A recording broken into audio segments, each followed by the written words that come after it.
Selling on reflection. Okay, so this is a duo consisting of two established musicians in the electronic genre. We have Jazz Shaw from the band Simian Mobile Disco, who are a pretty decent duo. They make, you know, some cool analog electronic house music and shit like that. I recommend the album Attack Decay Sustain Release. We also got Gold Panda, who I've been pretty vocal about my liking towards in the past. I really enjoy Good Luck and Do Your Best quite a lot. On reflection, it's a really subtle, low-key, nimble, warm collection of just therapeutic micro house and ambient techno songs. These tracks, they all feel really aquatic, really subdued. Never does this album feel like it's ever trying to stun you or shock you or do something crazy flashy. You know, it's pretty relaxing. It just kind of floats along at a really fluid pace, and I think they create some legitimately really exotic and interesting, soothing soundscapes on this album in the process, despite never really presenting all that much in regards to dazzling sound play. It gets up to a bit of an uneventful start though with the opening track, which feels, in my opinion, a little bit too lax and toneless to really do anything all that exciting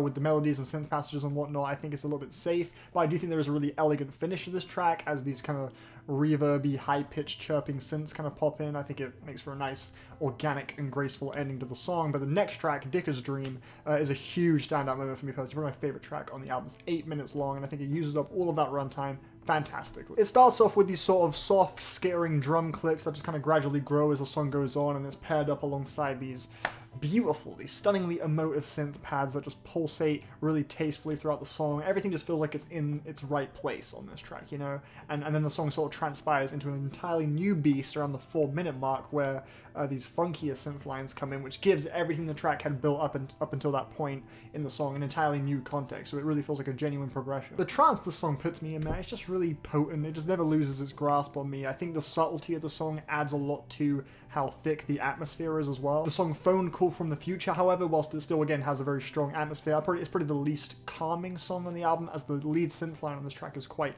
urgent and frantic. But this track, in my opinion, just shows that this duo is selling. I think they can pull off these similarly very hypnotic, mood-based tracks, but with some interesting sonic ideas as well. And the album never really feels like it ever gets too long or drags on. It's a pretty cozy runtime, 9 tracks, 41 minutes. The song Keeping Time is probably the prettiest the album ever gets, really. The glitzy synth bell melody that sort of plays throughout the song, it is so beautiful. I think it strikes the perfect balance of sounding really frenetic, but never really getting to the point where it sounds grating, because it's just so shimmering and bright and fragile at the same time. And the bass line that comes in complements it really well and gives the song a really steady groove that makes the constant loop of this synth line never at any point feel redundant. It always keeps you just locked into that trance. Then there's the track Moon in Water, which sounds like the musical equivalent of coming home after like 10 years, but the only way to get there is by walking across like a mile of just really thin ice, and it's got this constant like sense of just like hope, but there's so much subtlety and delicacy to the track too. I don't really think it ever loses momentum. You know, I think the synth pads that pop in, the silky sort of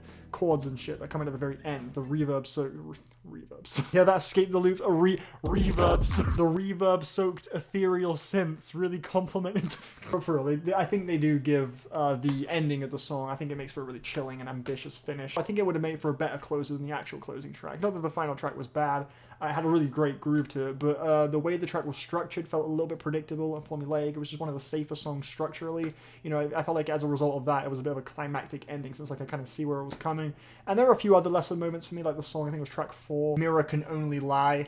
This was a bit of an underwhelming song because the drums on this track make this probably the closest the album ever gets to being annoying, really, and the kind of off-kilter lead melody makes for a pretty uncomfortable lead loop that gets played throughout the 5 minutes this track goes on for. And there are a few kind of random switch-ups on the song too, which feel a little bit out of character for the record, and they just kind of break the immersion quite a lot for me. Shimmer, though, is pretty nice. It's a nice little serene ambient cut. Nothing really too offensive here, but it's nothing massively essential to the album. It's fine. I wouldn't raise or deduct points for this track, really. It does sound quite nice. I think it's a harmless interlude. Then there's a song, No Reflection, which this track reminds me so much of Ho Hokum. You ever play Ho Hokum? It's a really fucking cool, colorful, vibrant, eclectic indie game, and this track just sounds like that game. It's just got this unapologetic just sense of freedom and joy, and the way the EQ sort of washes in and out of this track too gives it this pretty intoxicating effect that I think sets it apart from the other songs quite well. Although I do wish the track has a stronger ending. It was a bit of an abrupt finish. But yeah, overall, I highly enjoyed what Gold Panda and Jazz Shaw came through with